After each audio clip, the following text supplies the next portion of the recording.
Bloodborne вышел в 2015 году и до сих пор остается одной из самых главных вишенок на торте наряду с The Last of Us, God of War и прочими эксклюзивами. Однако сегодня не об этом, а о том, почему же именно Bloodborne это лучшее, что только смогли сделать From Software на данный момент. Несмотря на бедные несчастные 30 FPS, срок давности и прочие мелкие неприятности, именно Bloodborne стал для меня самым жутким и при этом самым прекрасным Souls-like проектом всех времен и народов. Созданная атмосфера, мои любимые композиции, определенный цветокор не был бы возможен без финансовой помощи. Да, деньги в нашем мире имеют огромное значение, и игровая индустрия не является чем-то отдельным, живущим на воде и хлебе. Поддержка Sony позволила Миядзаки получить доступ к музыкальным коллективам более широкого профиля, что несомненно сказалось на композициях на абсолютно всех боссов. Да, я обожаю музыку в Маджуле, в Храме Огня и на Квине, однако само количество и определенная нотка маниакальной депрессии ни в одних играх Миядзаки не прослеживалась настолько ярко и тревожно. Можно записать идеальную композицию с одним человеком, а можно созвать хор и ничего не создать, однако здесь все вышло идеально. Одним из главных композиторов стал Райан Амон, он же написал музыку к фильму Elysium, и в альбом Bloodborne вошли аж 25 его композиций. Юка Китамура, Цукаса Саито, Нобуёси Судзуки, Крис Веласко, который написал музыку для Overwatch, Mass Effect, Borderlands, God of War и StarCraft 2. И это я еще не беру в расчет хор, в котором участвовало 32 человека, и оркестр, состоящий из 65 музыкантов, который спел самые депрессивные песни моего сердца, и, конечно же, на все это потребовался бюджет.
Финансирование позволило From Software не только собрать потрясающий музыкальный состав, а также собрать дизайнеров, художников и весь игровой коллектив в полном объеме. Миядзаки смог воплотить все свои душетрепещущие и потаенные желания и страхи в одном флаконе. Пуповины младенцев, оружие чудовища, окровавленная королева, плачущая, истерзанная и абсолютно мертвая, смотрящая на луну, жаждущая покоя, никогда не сможет его обрести. Нерожденный младенец, чей плач мы слышим во множестве локаций, и маленькие детские колясочки, которые мы видим на улицах, пытаются что-то нам сказать. Однако мы так и не сможем никак помочь тому, что здесь происходит. Bloodborne в переводе «рожденный из крови» или «кроворожденный» — это не просто какая-то метафора, это действительно смешение, однако самая главная изюминка заключается не просто в том, что это кровь, а чья это кровь. От прошлых игр Миядзаки полы уже знали, что тайные и хитрые переплетения судеб — это стандарт для всех игр от From Software. Однако именно Bloodborne смог возвыситься над всеми и показать, как можно затуманить мозг таким образом, что без Лавкрафта не разобраться. Однако игроки пошли дальше и нашли очень много всего интересного вне Лавкрафта. Если вы заметили, то сама стилистика игры действительно не придумана с нуля, как и любая игра Хидетаки. Однако есть кое-что, о чем Миядзаки не рассказал. Но именно этот аспект повлиял на судьбу Bloodborne. Все, что я буду говорить далее, это информация, которую я взяла из серии роликов, которые сделал потрясающий Кракс. Перед тем, как самой поиграть в Bloodborne, я посмотрела все ролики этого человечка, и если бы не он, я бы так сильно не полюбила Bloodborne. Это было 2 года назад. Я нашла вам весь плейлист, ссылочка в описании, обязательно посмотрите. Я не знаю, как Кракс собрал все это воедино, но я прозрела. Прозрейте и вы, и да осветится ваш мир светом Господним.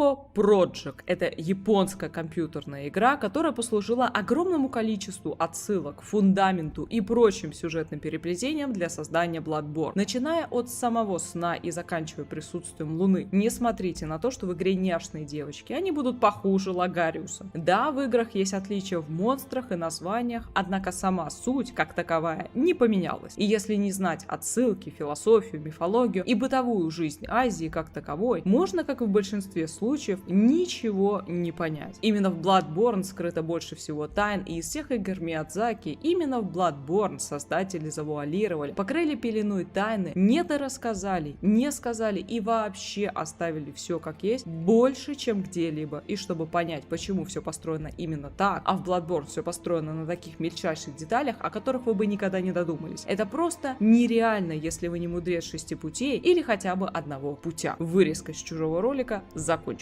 Помимо Лавкрафта, Toho Project есть еще одна очень долгая, сложная, однако интересная часть японской мифологии и всей Азии — Луна. Для нас с вами Луна — это просто Луна. Мы знаем, что это спутник Земли, и в принципе нам этого достаточно. Однако в японской мифологии все не так просто. Цукиёми или Цукуёми, многие понимают, о чем я, это просто какая-то фанатская тема народа. Да, своего рода это фанатская тема, однако это мифологическая фанатская тема, а это уже интересно. Японцы, особенно японцы, относятся к Луне не как все люди. В Японии Луна — это не отдельный шар, а у них существует бог Луны, точнее богиня, под названием Цукуёми или Цукиёми, который отвечает за приливы, отливы и управляет ночью. Из открытых источников, а конкретно Википедия, моя любимая, расскажет нам маленькую историю богиньки Луны. Цукуёми появился после омовения Идзанаги из капель воды, который Идзанаги омыл свой правый глаз во время ритуала очищения, совершаемого им после спасения из страны тьмы, куда последовал за своей женой Идзанами. В альтернативной версии этой истории Цукуёми появился уже от зеркала из белой меди, которое в правой руке держал Идзанаги. По версии Нихон Сёки, бог Луны появился вскоре после формирования японских островов и был одним из первых ками, рожденных в результате союза Идзанаги и Идзанами. Цукуёми являлся один из 3 драгоценных детей, сестрой Аматерацу и Сусану.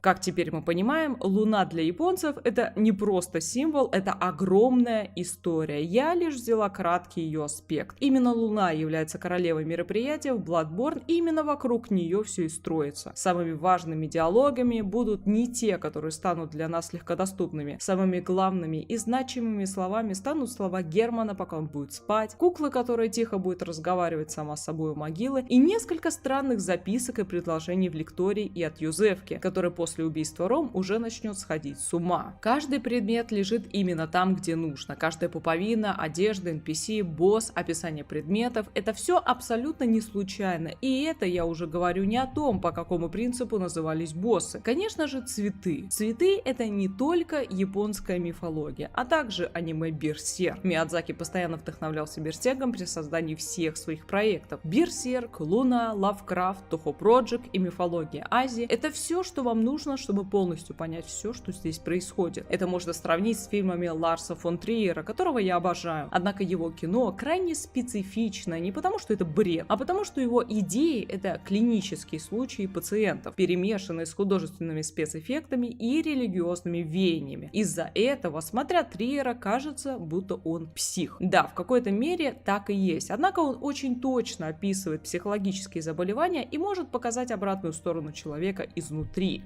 Миядзаки в данном случае выступает в той же роли и затрагивает главные вопросы человечества, а тем более один из любимых вопросов Азии — эволюция. Что бы вы ни смотрели, будь то Евангелион, Тетрадь смерти, Код Гесс и прочие аниме, вы сразу заметите довольно вычурное повествование, и главный смысл мероприятия не заставит себя долго ждать. Как встать на место Бога. Эта мысль, особенно японцам, не дает покоя ни днем, ни ночью. Причем и разница от того же желания в более европейских частях света заключается в сильном утрировании происходящего. В данном случае, конечно же, Bloodborne погружен в эту тему с ног до головы. Вся суть переливания крови, открытие глаз и деление церкви, исцеления и создания лектория Миколашем — все это также вместе с Луной главная ветвь повествования. Однако, чтобы понять все, абсолютно все, что здесь происходит, вам потребуется потребуется огромное количество поисков предметов, записок и терабайты памяти, и, конечно же, плейлист Кракса. Я настоятельно рекомендую посмотреть все ролики обязательно, потому что я сама смотрела все 2 года назад, и именно эти ролики послужили отличным фундаментом для моего пребывания в Йернаме и последующем прохождении Bloodborne. В отличие от Dark Souls и Sekiro, в которых есть начальные катсцены, в Bloodborne из всех действительно важных катсцен будет разговор Уильяма и Лоуренса, а также хватание вашей руки Марии в дополнении Old Hunters, который открывает всю суть того, почему страдает Герман, кто такая кукла и где мы находимся. Только в одной игре от From Software я также радовалась дополнению, а точнее даже больше, чем основной игре, и это первый Dark Souls, в котором был Арториус и Манус. Однако именно в Bloodborne реализация и создание снов и кошмаров в моем сердце отозвалось более трепетно, чем в других проектах. Несмотря на разнообразные локации, именно Bloodborne, в отличие от Dark Souls, смог сохранить одинаковое настроение и не делал резкой смены палитры вне зависимости от локаций. Именно здесь сохранена не только визуальная концепция, а также музыкальное сопровождение. И, что меня очень порадовало, ограниченное оружие. Я не сторонник миллионных оружий и доспехов, и здесь мы собираем только самое красивое и умопомрачительное оружие, включая пиццерезку и вороний сет, мой любимый. Благодаря ограниченности в одежде и оружии мы можем сосредоточиться на изучении локаций, а их маленькие размеры позволяют заглянуть под каждый камень и не пропустить ничего интересного. Также было сделано и в Dark Souls, однако в отличие от Dark Souls, Bloodborne стал для меня самым уютным, а мастерская во сне будто бы всегда ждет тебя обратно. Кукла приветствует тебя и каждый раз смотрит в твои глаза с теплотой и любовью. Только самые интересные предметы, которыми ты действительно пользуешься, кроме камешков, никогда не пользовалась. Только самые интересные боссы, самые интересные инструменты и руны Кэрила, который смог собрать голоса великих и запечатлеть их в камне. И, конечно же, мозги. Где еще вы сможете взаимодействовать напрямую с мозгами? И когда вы получаете луну с мозгов, то это не просто рандомный предмет, конечно же нет. Да, в Dark Souls также есть очень много невидимых ниточек, однако здесь их реализация превзошла все ожидания. Дело не в самой графике как таковой и цветокоррекции, которая абсолютно точно привносит свой шарм. Дело в самом лоре и истории. Возможно, уже поднадоело средневековье. Возможно, не хватает чего-то завораживающего в духе Лавкрафта. А возможно, именно поэтическая нотка Миядзаки, воплощенная в Bloodborne, смогла превознести этот проект на 10 ступеней вперед. По сей день даже рядом похожего проекта нет. Его просто нет. Собрать воедино и мифологию, и отсылки, придумать собственную концепцию, которая будет идеально воплощена в игровой реальности, по силу далеко не каждому. Именно с такой задачей может справиться только Хидетака Миядзаки. Ларс фон Триер из мира игр. Человек, создавший самую мрачную историю, самую трепещущую, самую кошмарную и одновременно прекрасную. И все это вы найдете только